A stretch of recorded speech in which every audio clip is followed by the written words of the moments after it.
میرا نام علیشا ہے اور میں 2 بھائیوں کی اکلوتی بہن تھی۔ نہ صرف اکلوتی تھی بلکہ میں ان دونوں سے بڑی بھی تھی، اس لیے ان دونوں پر میرا بہت زیادہ روب تھا۔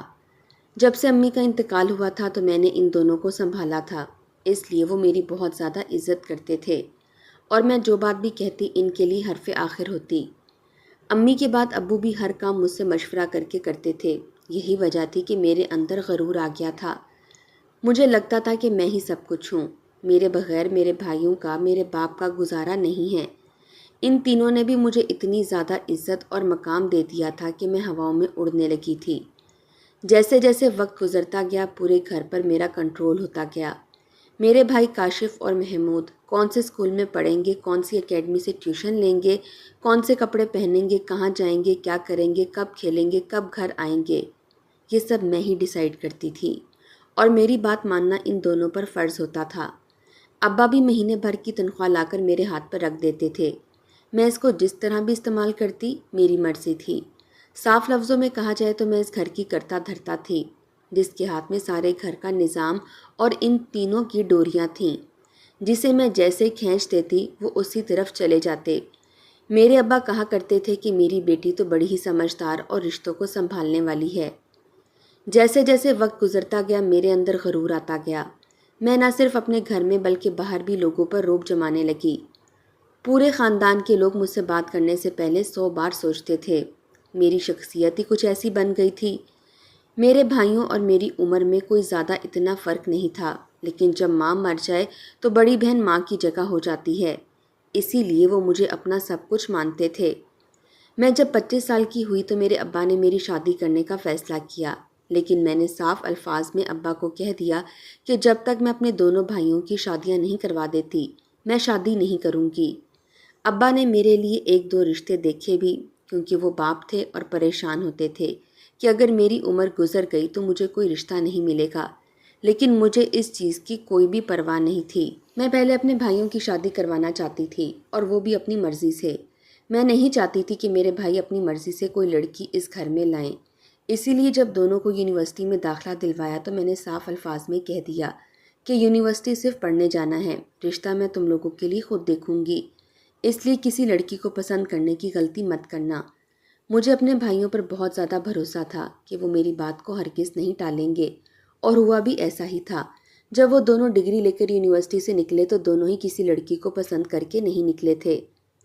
مجھے اپنے بھائیوں پر بہت زیادہ فخر تھا اور ان کی اس بات پر کہ وہ میری بات کا مان رکھتے ہوئے کسی لڑکی کو پسند کر کے نہیں نکلے، اس بات نے میری گردن فخر سے اونچی کر دی تھی۔ مجھے اپنے بھائیوں پر بہت زیادہ فخر تھا اور اس سب کے بعد میرا سر غرور سے اور اونچا ہو گیا تھا۔ میں ہر ایک کو کہتی پھرتی تھی کہ میرے بھائی صرف میرا کہا مانتے ہیں، یہاں تک کہ وہ شادی بھی میری مرضی کے مطابق کریں گے۔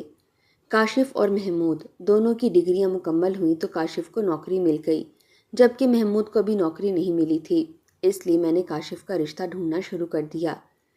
محمود عمر میں کاشف سے چھوٹا تھا، اس لیے میں نے پہلے کاشف کی شادی کرنے کا فیصلہ کیا۔ کاشف نے تمام باتیں میری طرف چھوڑ دیں کہ میں جس لڑکی کو جب پسند کروں وہ شادی کر لے گا۔ میں نے ایک رشتے والی کو اس مقصد کے لیے اپنے ساتھ ملا لیا اور وہ چھان پھٹک کے بعد رشتے والی بوا مجھے ایک لڑکی دکھانے لے گئی۔ لڑکی کمال کی خوبصورت تھی، ساتھ ہی سے پہننے اوڑھنے کا بولنے کا سلیقہ بھی تھا۔ مجھے تو لڑکی بہت زیادہ پسند آئی تھی، میں نے تو ہاں کر دی۔ میرے کہنے پر کاشف بھی وقت نکال کر جا کر لڑکی کو دیکھ آیا تھا اور میری مرضی کے آگے سر جھکا دیا تھا۔ میں بہت زیادہ خوش ہوئی اور فوراً شادی کی تاریخ دے دی۔ شادی میں نے بہت دھوم دھام سے کروائی تھی۔ اس کی شادی کے بعد میں چاہتی تھی کہ جس طرح دونوں بھائی میری تابعداری کرتے ہیں، اسی طرح ان کی بیویاں بھی جو آئیں وہ بھی میری تابعداری کریں اور میری ہر بات کو حرف آخر سمجھیں۔ میں حکم جمانے اور ملکہ بن کر رہنے کی عادی سی ہو گئی تھی، اسی لیے تو میں نے دونوں بھائیوں کو کہا تھا کہ ان کے لیے لڑکی میں پسند سے لاؤں گی، کیونکہ اگر وہ دونوں اپنی پسند سے اپنے لیے بیویاں لاتے تو اس گھر میں میری حیثیت بالکل زیرو ہو جاتی اور میرا حق ملکیت ختم ہو جاتا، جو کہ میں کبھی بھی نہیں چاہتی تھی۔ میں چاہتی تھی کہ جس طرح میرے دونوں بھائی میری تابعداری کرتے ہیں، ان کی بیویاں بھی میری تابعدار رہیں، اسی لیے میں نے اپنی پسند سے کاشف کی شادی کروائی، ایسی لڑکی سے جو شکل سے ہی معصوم لگتی تھی، کیونکہ میں اسے دبا کر رکھنا چاہتی تھی۔ لیکن شادی کے کچھ روز بعد میں نے محسوس کرنا شروع کر دیا کہ کاشف مجھ پر اپنی بیوی کو اہمیت دینے لگا تھا۔ وہ اس سے یوں پیش آتا جیسے وہ اس کی من پسند بیوی ہو۔ میں تو اس لیے اپنی پسند سے لڑکی لائی تھی کہ کاشف زیادہ اس کے آگے پیچھے نہ پھرے، لیکن یہاں تو سب کچھ میری سوچوں کے الٹ ہو رہا تھا، اور آہستہ آہستہ تو ایسا ہوا کہ وہ دونوں باہر جاتے ہوئے میری مرضی تک لینا گوارا نہیں کرتے تھے اور نہ ہی مجھ سے پوچھتے تھے۔ یہ سب دیکھ کر میں کڑ کر رہ گئی۔ وہ بھائی جنہیں میں نے ماں بن کر پالا تھا، جن کے لیے میرے منہ سے نکلا ہوا لفظ آخری فیصلہ ہوتا تھا، وہ اب مجھے کوئی اہمیت ہی نہیں دے رہے تھے۔ یہ میرے لیے بہت تکلیف دہ تھا۔ پھر مجھے ایک ایسی بات پتہ چلی جس نے میرے پیروں تلے سے زمین نکال دی اور میرے سر پر آسمان لا گرایا۔ میں کبھی سوچ بھی نہیں سکتی تھی کہ میرے بھائی میرے ساتھ اتنا بڑا دھوکہ بھی کر سکتے ہیں۔ وہ فیصلہ جس کو میں اپنا فیصلہ سمجھ رہی تھی، وہ در حقیقت میرا فیصلہ تھا ہی نہیں، بلکہ میرے دونوں بھائیوں نے مل کر ایسا منصوبہ بنایا اور ایسا کھیل کھیلا کہ میں ان کی مرضی کے مطابق چلتی چلی گئی۔ آج تک مجھے ایسا لگتا آیا تھا کہ میں اپنے بھائیوں کی زندگی کا ہر فیصلہ کرتی ہوں، لیکن یہ میری خام خیالی نکلی، کیونکہ کاشف کی زندگی کا اتنا بڑا فیصلہ میں نے نہیں، بلکہ خود اس نے اپنی مرضی سے کیا تھا۔ بس اس نے کھیل اس طرح سے کھیلا کہ مجھے لگا کہ جیت میری ہو رہی ہے۔ ایک دن میں کاشف کی بیوی تانیہ کے کمرے میں اس کی غیر موجودگی میں گئی تو الماری سے مجھے تانیہ کی تعلیمی اسناد ملیں، اور یہ دیکھ کر میرے پیروں تلے سے زمین نکل گئی۔ تانیہ نے ڈگری کاشف کے ساتھ اس کی یونیورسٹی اس کے ڈپارٹمنٹ سے مکمل کی تھی، یعنی کہ یہ دونوں پہلے سے ایک دوسرے کو جانتے تھے، لیکن میرے سامنے انجان بنے رہے۔ جب میں نے محمود کو اپنی قسم دی تو وہ سب بولتا چلا گیا، اور محمود نے مجھے بتایا کہ تانیہ کاشف کی کلاس فیلو تھی۔ وہ دونوں ایک دوسرے کو پسند کرنے لگے تھے، لیکن کاشف اچھے سے جانتا تھا کہ آپ اس رشتے کے لیے نہیں مانیں گی، کیونکہ آپ پسند کی شادی کے حق میں نہیں تھیں۔ اس لیے کاشف نے یہ سب کرنے کا فیصلہ کیا۔ اس نے رشتہ کروانے والی بوا کو رقم دی، جس کے بدلے بوا آپ کو تانیہ بھابھی کے گھر لے گئیں۔ تانیہ بھابھی کی اس نے اتنی تعریفیں کی آپ کے سامنے کہ آپ اس رشتے کے لیے مان گئیں، اور یوں تانیہ بھابھی اور کاشف کی شادی ہو گئی۔ تانیہ پہلے سے کاشف کی پسند تھی، یہ جان کر میرا دماغ پھٹنے لگا تھا۔ کاشف کو جب پتہ چلا مجھے اس کے سارے کھیل کے بارے میں معلوم ہو چکا ہے تو اس نے مجھ سے بہت معافیاں مانگی کہ اس نے بہت مجبوری میں یہ سب کچھ کیا تھا، کیونکہ وہ تانیہ سے بہت زیادہ محبت کرتا تھا، اس کے بغیر نہیں رہ سکتا تھا، اور نہ ہی وہ مجھے ناراض کرنا چاہتا تھا۔ مجھے تانیہ اور کاشف پر بہت زیادہ غصہ تو تھا، لیکن اب تو شادی ہو چکی تھی، اب میں کر تو کچھ نہیں سکتی تھی۔ اس لیے میں نے تانیہ کو کاشف کے سامنے مسکرا کر قبول تو کر لیا تھا، لیکن میرا دل جانتا تھا کہ مجھے اس لڑکی سے کتنی زیادہ نفرت ہو گئی تھی، کیونکہ مجھے لگتا تھا کہ اس کے آنے کی وجہ سے میری اس گھر میں قدر و قیمت کم ہو گئی ہے۔ میرا اور تانیہ کا رشتہ ایسا ہو چکا تھا جیسے کوئی ساس بہو کا رشتہ ہو۔ کاشف کے سامنے تو میں تانیہ سے بہت اچھے سے پیش آتی تھی، لیکن کاشف کے پیچھے میں اسے سنانے کا کوئی موقع ہاتھ سے جانے نہیں دیتی تھی۔ اس سے اور کچھ تو نہیں ہوتا تھا، لیکن میرے دل کو تسکین ضرور مل جایا کرتی۔ اسی دوران ابا نے فیصلہ کر لیا کہ وہ میری شادی کر دیں، اور محمود کی شادی میری شادی کے بعد کریں گے۔ میں نے لاکھ منع کرنے کی کوشش کی، لیکن اس بار ابا اپنے فیصلے پر ڈٹ گئے، کیونکہ میری عمر 27 سال ہو گئی تھی۔ ابا اس سے زیادہ دیر نہیں کرنا چاہتے تھے۔ میری شادی کے بارے میں وہ کہتے تھے کہ انہیں اپنی زندگی کا کوئی بھروسہ نہیں، وہ اپنی زندگی میں مجھے میرے گھر کا کرنا چاہتے ہیں، تو انہوں نے میرا رشتہ اپنے ایک دوست کے بیٹے نعمان سے طے کر دیا۔ نعمان ایک بزنس مین تھا، کافی پڑھا لکھا تھا، دیکھنے میں بھی اچھا خاصا تھا، اس لیے انکار کا کوئی جواز ہی نہیں تھا۔ میری اور اس کی منگنی ہو گئی، اور میرے بہت زیادہ اصرار پر شادی 1 سال کے بعد کرنا طے پائی۔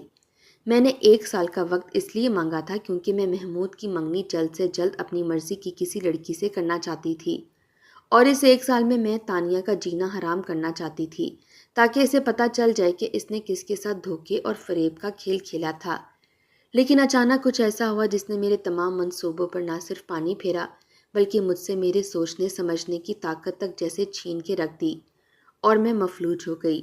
میرا دل ساکت ہو گیا اور دماغ شدید صدمے میں چلا گیا، کیونکہ غم ہی کچھ ایسا ملا تھا جسے برداشت کرنا میرے بس کی بات نہیں تھی۔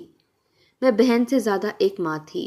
میں نے اپنے بھائیوں کو بہن نہیں ماں بن کر پالا تھا، اور ان کے دکھ پر میرا دل کٹ کر رہ جاتا تھا۔ جب میرا بھائی کاشف اس دنیا سے چلا گیا تو میرا دماغ سن ہو کر رہ گیا۔ اس دن معمول کی طرح میں گھر پر ہی تھی۔ تانیہ کچن میں کھانا بنا رہی تھی۔